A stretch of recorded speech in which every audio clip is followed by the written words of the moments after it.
Maintenant, nous commençons les TD et nous commençons le travail sur les exercices à partir de ce moment. J'espère que vous avez au moins pris note de types obligatoires des phrases et des formes des phrases. Les 4 types obligatoires et les 4 formes de phrases. Dans cette partie du cours, nous allons parler de la phrase interrogative. D'abord, commençons par la définition et la caractérisation de la phrase interrogative. Quand vous savez que la phrase interrogative est un type obligatoire de la phrase, qui peut se combiner avec un ou plusieurs types facultatifs, l'affirmation, la négation, le passif, l'emphase ou l'impersonnel. Je peux dire « ce livre vous intéresse-t-il » ? Ce livre ne vous intéresse-t-il pas? Tous les problèmes ont été réglés? Certains problèmes n'ont pas encore été réglés? Y a-t-il des problèmes qui ont été réglés? Donc, comme vous le savez, il y a l'emphase, il y a le passif, il y a la négation et il y a l'affirmation combinée avec l'interrogation. La phrase interrogative est la phrase marquée dans le code oral par une courbe mélodique ascendante, par une intonation d'inachèvement et dans le code écrit par un signe d'interrogation. Dans des situations données, elle comporte dans sa structure un morphème interrogatif, un pronom interrogatif, un morphème interrogatif. Il part en vacances, courbe mélodique. Qui part en vacances? Mot interrogatif qui. Où part-il en vacances? Mot interrogatif où. Le type de l'interrogation est donné par plusieurs facteurs. D'abord, la nature de la réponse, qui peut être oui, une confirmation, ou non, une affirmation. Ces deux types de réponses permettent de distinguer l'interrogation de confirmation et l'interrogation d'affirmation. On parle ainsi d'interrogation totale, qui porte sur la totalité de la phrase. Donc, si une interrogation suscite une réponse par oui ou par non, on l'appelle une interrogation directe totale. Ont-ils donné leur accord? Oui, non. C'est une interrogation totale.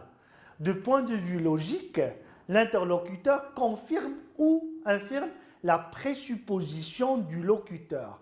Présupposition exprimée sous forme d'interrogation, d'une question. Du point de vue linguistique, la phrase interrogative a le statut d'une phrase organisée, simple ou complexe, marquée par l'intonation ascendante doublée ou non d'un morphème interrogatif spécifique. Vous partirez demain soir? Est-ce que vous partirez demain soir? Partirez-vous demain soir? Les 3 façons de poser une interrogation directe totale. La réponse à l'interrogation de la confirmation ou d'affirmation est exprimée par les substituts oui ou non accompagnés ou non de la phrase qui constitue le propos de l'interrogation marqué par des morphèmes d'affirmation ou de négation ou accompagnés d'indices de certitude ou de probabilité réalisés par des adverbes ou par des structures équivalentes. Par exemple, oui, sûrement, probablement, peut-être, certainement, non, certainement pas. Donc, ce sont des structures de confirmation ou bien d'infirmation. Une information sur le protagoniste du procès, sur la personne ou la chose impliquée dans la réalisation du procès, sur les circonstances dans lesquelles se passe l'action. Du point de vue logique, le locuteur demande à son interlocuteur une information sur un problème, un aspect d'un problème qui lui sont inconnus. L'auditeur donne cette information. Ces informations dans sa réponse. Linguistiquement parlant, la phrase interrogative comporte un constituant réalisé par un morphème interrogatif, un pronom, un prédéterminant ou un adverbe.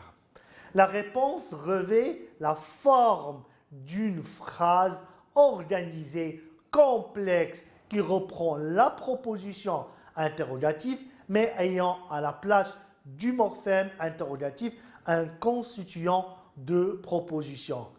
Qui a fini ses devoirs? Moi, j'ai fini mes devoirs. D'où venez-vous? Je viens de l'université. L'incidence syntagmatique ou la portée de la question peut être incidente au verbe et dans ce cas à toute la phrase. L'interrogation est totale. Elle peut être incidente à un constituant autre que le verbe et dans ce cas, l'interrogation est partielle.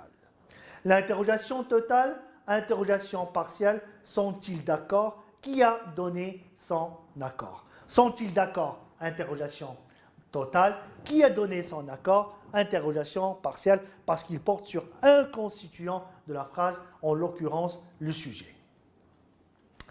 Le type de communication qui peut être direct, les deux interlocuteurs se trouvent face à face, ou indirect, les interlocuteurs sont à distance l'un de l'autre dans l'espace, dans le temps. L'interrogation sera l'interrogation directe ou bien l'interrogation indirecte. L'interrogation directe, interrogation indirecte. Prenons l'exemple, veut-il nous accompagner? Je voudrais savoir s'ils veulent nous accompagner. Veut-il nous accompagner? Interrogation directe. Je voudrais savoir s'ils veulent nous accompagner. Interrogation indirecte. Qui veut nous accompagner? Interrogation directe.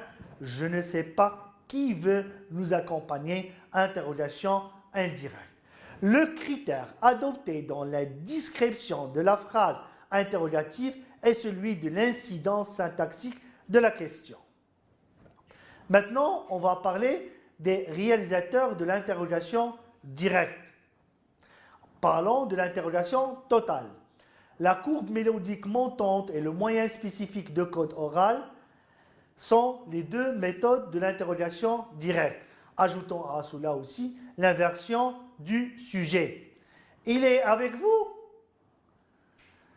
Est-ce qu'il est avec vous? Est-il avec vous? Donc, ces trois procédés permettent de faire l'interrogation totale directe. En général, l'interrogation totale porte sur la totalité de la phrase. L'interrogation mélodique, en l'occurrence, est la seule possible lorsque la réponse à la question se trouve dans le contexte situationnel. Vous avez trouvé votre chien, le chien est présent dans la situation de communication. L'inversion du sujet est spécifique des phrases où le sujet est réalisé par des pronoms personnels. A-t-il été au cinéma? Avez-vous trouvé vos places? As-tu acheté les billets? Vous ont-ils attendu à la gare? L'inversion peut être simple ou complexe. L'inversion simple est spécifique des phrases où le sujet est réalisé par un pronom personnel. Elle est complexe lorsque le sujet est un substantif. A-t-il compris ce qu'il a dit? A-t-il été au cinéma? Avez-vous des reproches à nous faire? Ça, c'est la première personne du présent de l'indicatif. Ce procédé est abandonné dans la langue familière et populaire et il est rare dans la langue soignée. Dans la langue soignée, pour les verbes du premier groupe, on ajoute un accent aigu dans la désinence muette. Je parle, parlais-je? J'écoute, écoutais-je? Pour les autres groupes de verbes, l'inversion est exclue à l'exception de certains verbes qui se terminent par une voyelle ou une semi-voyelle. Je suis, suis-je, je puis, puis-je, j'ai, ai-je, je vais, vais-je, je fais, fais-je, je sais, sais-je. Pour les autres personnes, l'inversion est possible surtout si le verbe est à une forme verbale autre que l'indicatif présent.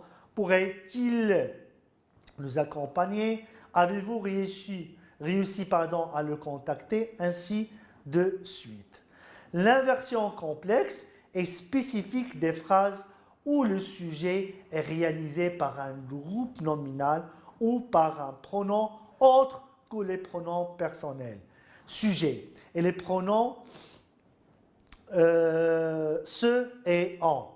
Le sujet grammatical reste devant le verbe, mais il est repris par un pronom sujet après le verbe. Pierre est-il arrivé? Ton frère va-t-il à la gare? Les vôtres sont-ils déjà là? Celle-là a-t-elle été déjà enregistrée? Quelqu'un est-il là? Comme vous avez remarqué, il y a le substantif, il y a le pronom autre que le pronom personnel, il y a en, il y a ce, donc, et avec ça, on tombe sur ce qu'on appelle l'interrogation complexe qui est reprise par un pronom til, pas le pronom il, ou bien elle, ou bien il avec s, ou elle avec s. L'emploi de la périphrase interrogative exclut l'inversion du sujet. On ne peut pas avoir l'inversion du sujet et est-ce que. Est-ce que vous nous accompagnez à la gare? Est-ce qu'il sait où nous chercher? Ce type d'interrogation est le plus fréquent dans le code oral. Donc sur ce, je m'arrête par rapport à l'interrogation et récapitulant. Donc la phrase interrogative peut être une phrase interrogative directe, interrogative indirecte. Dans l'interrogative directe, on peut avoir une interrogative totale, une interrogative partielle. Une interrogative totale, il porte sur toute la phrase et il suscite une réponse par oui ou bien par non. Une interrogative partielle, il porte sur un élément de la phrase et par un pronom interrogatif qui, que, où, quand, où. Donc pour l'interrogative totale, il y a trois façons de faire l'interrogative totale.